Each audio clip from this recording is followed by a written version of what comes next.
Hi, I'm Lou with another episode of My Car Story, and today we're at Rhodium 45 in Mesa. If you ever have to have your car stored, Larry Reed and his team will take care of you, but Larry's also a true car guy. He's got a great car to share for us. Larry, what did you bring today? Lou, this is a 1934 Hudson Terraplane. Even though Terraplane was made for 7 years and was the name of the company, it's still theoretically a Hudson Terraplane. So let me grab the camera and let's show the car. Larry, tell me the great story of this one. So come right alongside me, right over here, and tell me about this car. Striking lines. Go ahead. This car was purchased by a fellow by the name of Ray Hayen.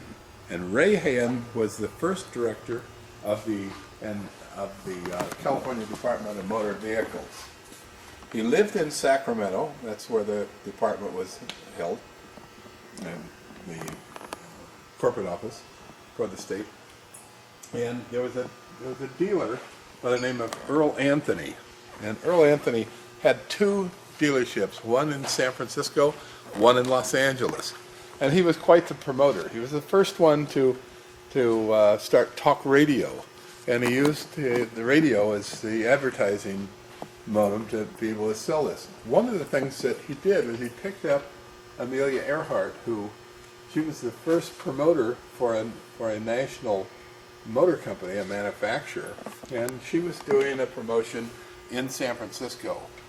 Ray was invited down as a dignitary from the state of California, and he decided that he would go down and buy a car, and he was going to take the car on his honeymoon, he and his wife. He didn't tell his girlfriend that he was going to do that, but he went down and he spoke at this promotion, and when it got to time to make a decision, he decided this is the car that he wanted, and he was going to take it on that honeymoon. He could, and Amilia Earhart was the one that was selling this on behalf of the dealership. So all he had to do is sign the papers with Earl Anthony. Earl Anthony would put the title into Amilia Earhart's name. She would transfer the title to him, and he would walk out with a car. She was paid $25 for that if she sold the car. Well, when it got time to do the paperwork, Earl Anthony, remember, who is the director of the California Department of Motor Vehicles, says, hold it, I don't want her on the title because this is 1934. If she's on the title, that means it's a used car, and I'm the second owner, not the first owner. So he made a deal with her that she sold him the car, but never took title to it. So he saved himself $25. And it was Amilia Earhart's car. It was kinda. Yeah. Well, she was selling them. She was selling them. It certainly has that inspiration with the wings and the Terraplane. That's right. Right, for sure. And let's Hayden, let's open this door, shall we? Just because we're on this side. Thank you. I'll be taking a ride with Hayden a little later. First of all, let's show that door. Obviously, it opens a little different than the other one. Very nice. Your grab handle will close the door. And I'm going to show this side. There's our clutch for it, if you need that. We'll show you the dash a little greater detail. 4-speed? 3-speed? 3-speed. Normal H pattern. Okay. Right amount of pedals. Take a look at that. Your starter, your key, simple gauges, your horn, your windshield that pops up, and then of course we've got the seat in the back. Can we show what that looks like down? Yeah.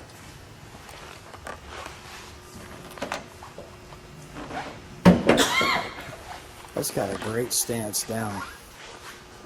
Let me show you that back end. Wow. That has a presence coming at you and a presence going away from you. I think it's just a present, period. So what we're going to do is take a look under the hood here. So we started it up, and you can see how smooth it sounds.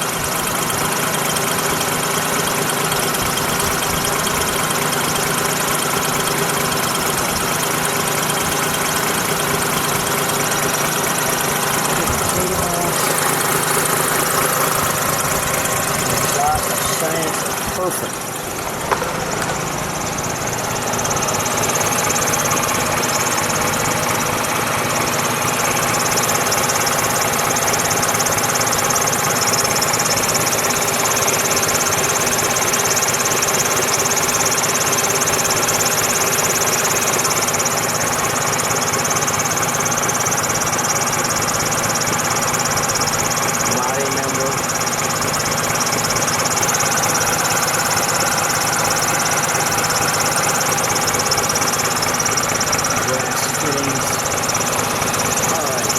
Put this back together here. I'm going to go back. Let's show that go in one more time while we got it up. Show that. Nice. Ready to fly. Okay, we'll put that back. Come back to Larry. And we're back. That was phenomenal, listening to it run. So Larry, I think the only thing left for us to do, is there any more to the story here? Well, there's quite a bit to it. This was, as I mentioned... Let's turn around so you're a little bit more in the light. There you go. Go ahead. As I mentioned... A little more. Okay. Thank you. I want to make sure I got you. Go ahead. As I told you, Earl Anthony was the first mega dealer, and he received $25 for the sale of each car that was allotted to him by the manufacturer. The problem was newspapers were still very expensive, and he couldn't, it didn't make any sense. So he started this talk radio that we have today, and that was KAY and KGI, which later became KGO in San Francisco, which just recently, that was his radio station, and he would come into the showroom and just start talking. So there wasn't any times to it, there wasn't any schedule. He would just start talking and talk about the local politics, all the rest, and it was quite a character. KGO was just sold for $800 million. Wow. That was the radio station and the TV. Another thing about this car, which is kind of unusual, when I first heard about this car, someone said, we have a 34 Terraplane Convertible, and I said, they didn't make convertibles in 1934. Can you show me the picture of that, the original picture? Yeah, it's in the brochure. We'll get that for you. Go ahead. And so I said, we need to do a little research on this because they weren't making a convertible. And they didn't make a convertible. What they made is they made a sedan. And the sedan, if you take a look on the other side on the firewall, let's go over here. Hey, can you show me the firewall on this side, would you? I must have missed it.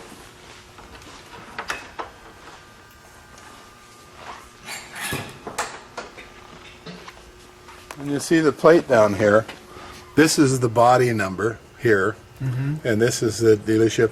And the body was done, it has two numbers because the body was taken over to Briggs Manufacturing Company, which was just 5 miles in Detroit from Terraplane's manufacturer.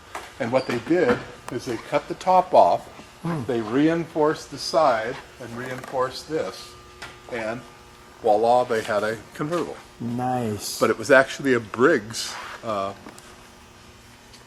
go ahead. So this is what you purchased. Wow. How long ago was that? How long have you had it I've had this for 10 years. I bought this in 2013. Wow. And the reason I bought it, it had all of the pieces. It was a complete car. The as you can see here on the convertible top, it had all the bows. So we had examples of exactly what could be done. Yeah. Somebody on a French wheel, pretty difficult to match those two, but the two front ones, as we see here. But we had all That's of those amazing. things, and it's all numbers matching. This was a true barn find, and when I went over, I flew over to see it. My son had actually found it, and I talked to the fellow that owned it that I bought it from, Ray Barrow, and he wanted a certain amount of money for it, and I said I'm willing to pay you that as long as it's number matching, and the numbers are on the back of the rear diff, on the firewall, and underneath the body on the frame on the left-hand side. Is that right? And so what we did is we arched it up, got a mirror to make sure that the numbers match. I said, if these numbers match, I want this car. If it doesn't, it has no meaning to me. And he said, well, and here it is. Yeah, it's we put some money on the top of the car and said, if it's numbers matching, it's yours, and if it isn't, I'm out of here. There you go. And it's he's been a good friend since then. Well, I can see it. What? How long was the restoration? Restoration on this took about 6 years, and there's this is like putting a puzzle together. Yeah. We the transmission, as an example, was used. That same transmission was used in Ford tractors up until 1949. We happened to find second gear on this out of Peru. Really? Through a fella that did transmissions, and all he did was standard transmissions. He was married to a Peruvian woman. He would go down and work on these tractors. He saw it and immediately said, I've seen that gear before. I know where I can get that gear. So he found that. Wow. This was How lucky was that? These headlights are different. A needle in a Peruvian haystack. Peruvian, yeah. Yes. All right. Go ahead. These, and this is kind of a tip for your guys that Please. are restoring. These headlights were taken off. We found these headlights, and I actually purchased them in Massachusetts. But when I received them, they were dented. They were real bad. And I was on a plane. I was flying back into Phoenix, and there was an older fellow sitting next to me, who, I say older fellow, it's probably about my age, and he said that he had restored cars, and he said, what problems do you have in them? And I said, I can't find any headlamps that are decent. These were they had so many bumps in them and everything else. And he said, how are you doing that? I said, I've got a tinsmith in London that's supposed to be very good. And he said, you're really overthinking this. He says, go to your local high school, because the fellas that run the band, they have to clean up all the trumpets and the trombones and everything that these kids have beat up. For the next class that comes in, they have to look good and the whole thing. And they've developed skills over the years that are very, very good. So I got a local band instructor, and he hammered all of these out. They were absolutely perfect. Unbelievable. I think it cost maybe $120, $130. Then we sent them down to our chromer down in Houston, and they came out just beautiful. But those are the kinds of challenges you have, and the fun things. Don't forget your band leader. Okay, don't forget your band leader and divine intervention that you just happened to be talking about your headlight problem of your 34 Terraplane. Yeah. Wow. So, anything else that I need to know? That's about it. Yeah, you've seen the clutch. It's made from wine corks. Yeah, let's, remember, this is 1934, though. Let me show that clutch. Is it? Yeah. Here we go. Let's show that clutch. Thank you, Dan. This is 1934. This is we're in the middle of the Depression. Dan's a young guy. He's going to start watching My Car Story with Louis. He's watching all those other young guys on the channel. We're trying to take these young guys and show them like how it's really done. Now these cool. cork clutches still work today. They're still in a lot of cars. Is that right? All the step down Hudsons that you see in the road. 51 through 53, 54, actually from about 46 on, they're still using these clutches. They're a beautiful clutch, they're very smooth, and it was they didn't have asbestos. Asbestos was being used, this was before the war, but it was during the Great Depression, so you had to find products. You had to find things to be able to make your product, so we got very creative. So got it. Just some of the fun things. Yeah. All three of you guys jump in for a second. Got my team today here at Rodeo. sir. I've got our general manager Hayden, who's going to give me a ride here in a moment. Yep. And I've got Dan, who's going to do whatever we ask him to do. Is that about it? Get the clutch, get the book. He's a helper. Yeah, he's doing a great job, and he'll be who knows, he'll be running the joint before we know it. We have a great time here at Rodeo. That's it's for a sure. fun place. It's a fun place. Larry, always a treat when I come out to Mesa. We usually try to pick a few cars and get ready. So much fun, and we'll take this ride here with Hayden. Thank you. So Hayden and I are taking Amilia Earhart's car out. How does this feel? Oh, it feels great. Piece of history, man. I was just going to say, Mr. Historic Driver. Yeah. And we've got the sun. Look at the wood on this. Let me show that with the sun in it. Am I reading that right? 1 mile on this? Yeah, on the restoration. So you really haven't taken this out too often. Usually when we show it, we trailer it. So this is super rare. Yeah, we don't take it out. We don't get on the freeway. I mean, Larry spent 3,500 hours of restoration on this car. The last thing we want to do is Screw it up. throw a rock at it. If somebody's throwing a rock at it, we're in a bigger problem than we think. The roads out here sometimes are easy. Look at the roads. Okay, I'm Yeah. thinking like an actual person throwing a No, rock. no. How does it feel? You're driving history, brother. Feels great. Yeah, man. doesn't it? It's smooth. This thing is good turns. stuff. Yeah.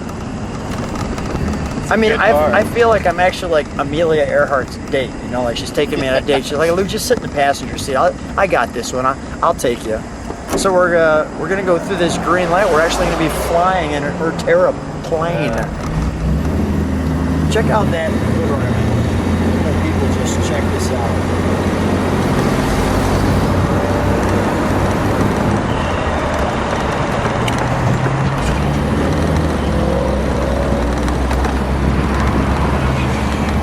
That's amazing. Yeah. It's just amazing. It really is a stunning car. Yeah. This is the thing, she was actually driving this. You know, talk about a pioneer. Yeah. You know, there's their mirror. It's a lot better now than it was back then. But Yeah. Still a beautiful car. Beautiful car. Rides a little like a 34 Terraplane. Yeah. Yeah. We're getting cozy whether we want to or They didn't not. have roads like this back then either. Well, this is, yeah, to your point, it's a little bumpy and this is pretty smooth road. Yeah. Well, always a treat. So much fun. Thanks so much for bringing Amilia Earhart's car out. Yeah. A Terraplane. Thanks, Hayden. Of course. Thank you.